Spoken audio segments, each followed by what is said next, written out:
not just be the host, master of ceremonies, but offer some words to the second year class, which, of course, I was very honored when asked. Last time I was asked to do something, I got very nervous because it turns out, by honor students incidentally, Katie should know this because they ask him too. They ask us to help participate in quad stock. What they ask me and Dr. Katie to do is to put our head through an open hole in a board where students paid to throw pies. Now, can you imagine that with Dr. Katie? Who would not pay to see that? I could say, it's like, I could see it to this day. I love this time of year, this time of celebration, your celebration, letting your time here gather itself into memory. So what to say to you, this graduating class of 2012? That you have accomplished something? Yes, you know that. That you are wonderful? I hope you know that. Certainly I am astonished by how remarkable you are, and not just as students.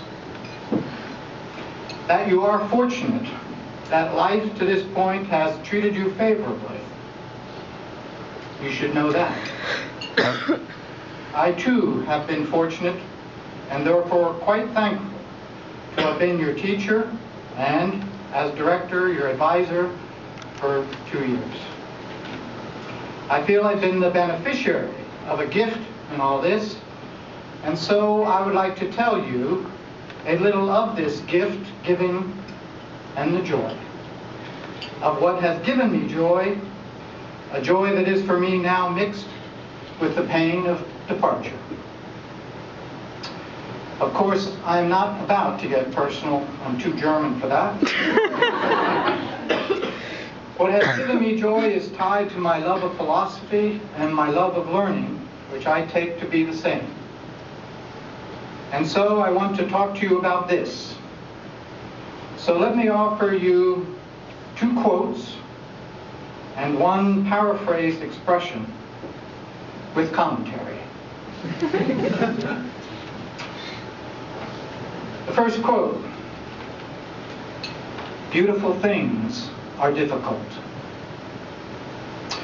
This quote occurs in the end of one of Plato's lesser dialogues, the Hippias Major. The dialogue discusses beauty without arriving at a result. Surprise, surprise. Do my Gomer Pyle imitation. Surprise, surprise. Socrates states it as a proverb within the culture, presumably having its source in Solomon, who had much to do with the establishing of Athenian democracy. The quote is certainly puzzling. You might expect Plato to say, beautiful things are lovely. But why difficult? Certainly he means by this something more than you being able to get all of your things from your dorm room into the car to go home for the summer. Those beautiful things, that's a difficult thing to do. And certainly he does not mean, to quote a line from Rilke, you've all read Rilke, haven't you? It's really, you should. In the Duino Elegies, beauty is nothing but the beginning of terror.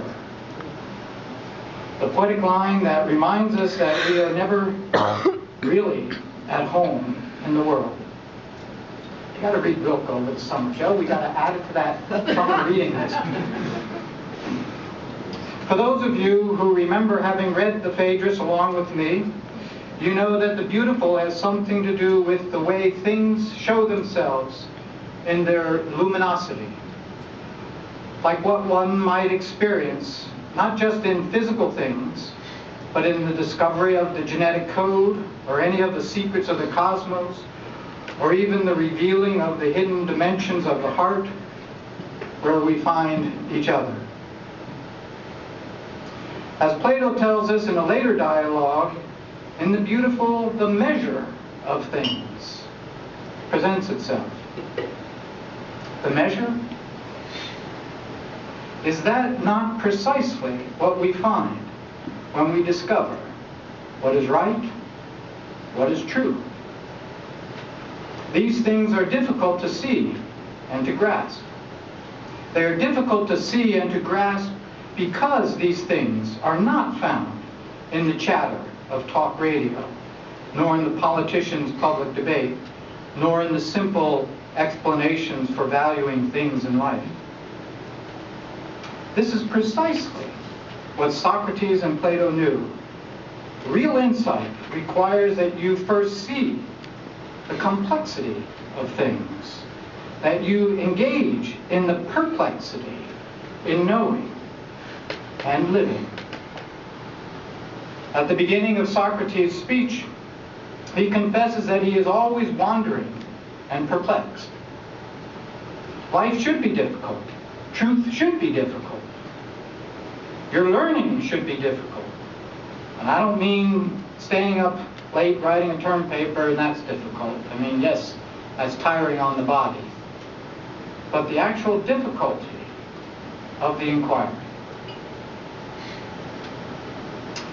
I know you realize this now. You may have wanted the answer from me when we read the dialogues of Plato together when you were first term freshmen.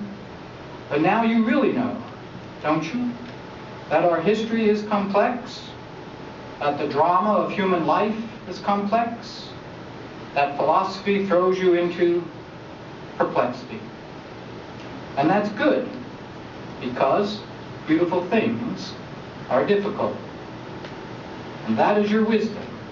And that should be your joy and, unfortunately, your suffering. For you must want to leave life more beautiful than when you entered it. My second quote. All noble things are as difficult as they are rare. This quote also comes from the end of a book. This one is from Spinoza's Ethics. Spinoza, Hopkins, you probably didn't have to read Spinoza, did you? Spinoza is a 17th century rationalist. Minor figure. He writes this sentence at the end of a book in which, as he tells us, he has finished explaining everything concerning the power of the mind over the emotions and concerning its freedom. It is a book, presumably, about wisdom. Its wisdom appears to repeat the line from Plato. It's amazing how much is borrowed from the ancient Greeks. Aren't I right, Dave? Not amazing. Spinoza's original Latin for the noble things is praeclura, which conveys the sense of excellence and fine, and thus the translation as noble. But this sense of excellence and fine can also be found in the Greek word kalos, the beautiful. The beautiful pertains to the fine, and we have come to see how this word is actually used when we refer to the fine arts. When used in its moral sense, kalos, the beautiful, conveys the sense of noble and honorable. What is different here in this quote from Spinoza is that what is fine and noble is also what is great. All great things are as difficult as they are rare. This idea about great things is also famously quoted by Hegel. Nothing great has ever been accomplished in the world except for suffering. Great things are difficult, or else they would not be great. Great things, if they were easy, everything would be great. You know, like everyone's special, right? We give young children this idea about being great when we applaud every effort with the remarkable "good job." Maybe taking a step, learning to use the potty, pick up a book, good job. But we know better. The ordinary things are never great. We know that much of life is less than what it can be, and it requires effort to make it better. You know that, right? I'm serious. You know this because the satisfaction you feel from your efforts in these 2 years is deeper than that simple satisfactions of everyday life. It is that satisfaction of accomplishment, not that of completing the program. After all, you have to take your oral exams in the next couple of days, and we don't know what's going to happen. There still can be blood on the floor.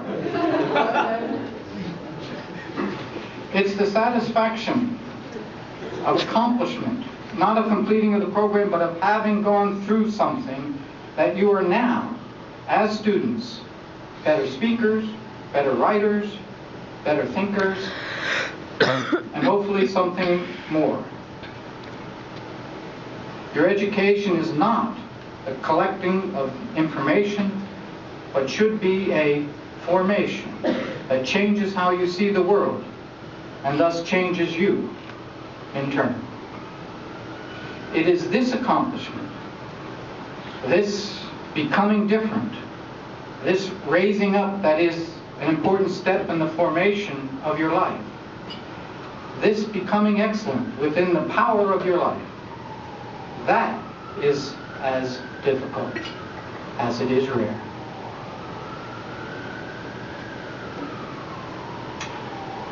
I paraphrase expression.